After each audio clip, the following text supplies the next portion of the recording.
Provai e vede. Histórias de fé e fidelidade. 43 dias. Por parte de pai, então, a maioria absoluta da minha família, eles são muçulmanos. Já por parte de mãe, minha família é cristã, adventista, boa parte dela. Então, mesmo sendo criado nesse ambiente diversificado, com várias culturas e religiões diferentes, eu nunca tinha tomado nenhuma decisão por mim mesmo. Mas no ano de 2013, eu aceitei a Cristo através do batismo na Igreja Adventista. Depois do batismo, eu vim aqui para o NASP para estudar Direito e Teologia, e estudando aqui, eu encontrei minha esposa, a Juliana, e hoje a gente tem 2 filhos e a gente serve aqui. Eu coordeno um núcleo de voluntários para o mundo inteiro. E num desses voluntariados que a gente estava servindo foi no Líbano, e lá a gente levou 23 voluntários diferentes, mas quando a gente chegou lá, algo que estava fora do nosso controle aconteceu. Eu sou brasileiro, mas sou cidadão também libanês.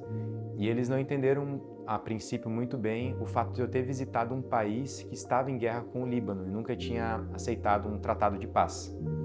Então eles passaram a me investigar.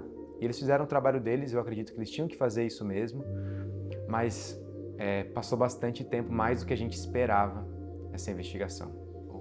Os oficiais ali me pediram o meu passaporte, minha cidadania daquele país e também meu celular. Então, logo naquele momento, eu comecei a perceber de maneira mais clara a guerra entre o bem e o mal. Então, naquele momento que eles ficaram com o meu celular, com a minha cidadania e o meu passaporte, eu fiquei desesperado, porque era a última coisa que eu esperava, era ser recebido dessa maneira num país que eu amo, e me esforcei para liderar 23 pessoas. Mas mesmo assim eu entendi um pouco melhor o que estava acontecendo, eles explicaram que em 10 dias tudo seria solucionado. Então depois de 7, 8 horas eu fui liberado e aí eu passei a servir junto com o grupo, essas 23 outras pessoas que a gente estava liderando.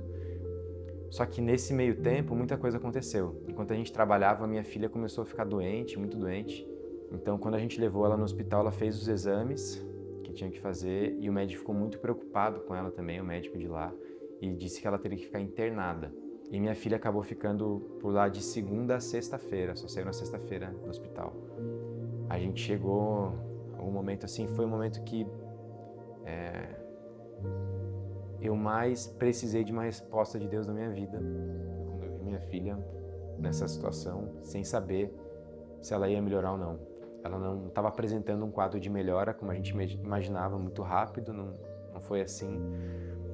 Ela estava muito fraquinha no hospital, então a gente realmente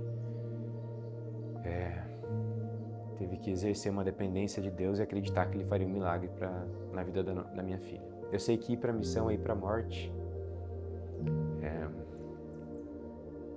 mas eu não esperava mesmo que fosse com a minha filha. Preferia, obviamente, que fosse eu que passasse por aquilo.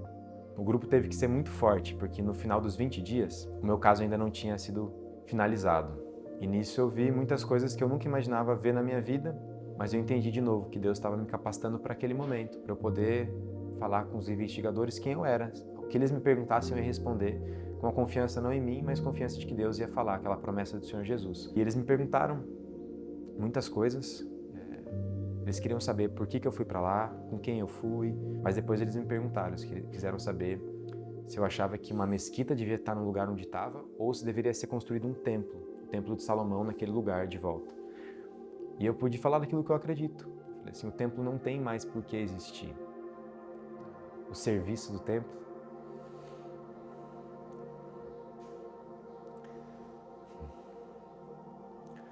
o serviço que era necessário no templo já se cumpriu no Senhor Jesus Cristo.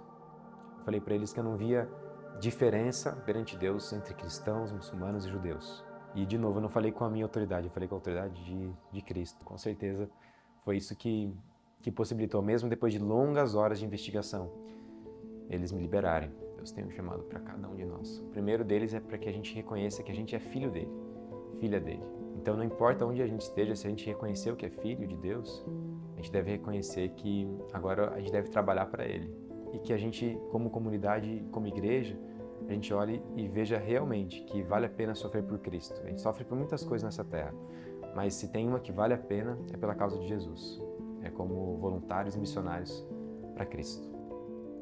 Agora chegou a hora de adorarmos juntos, através dos dízimos e ofertas.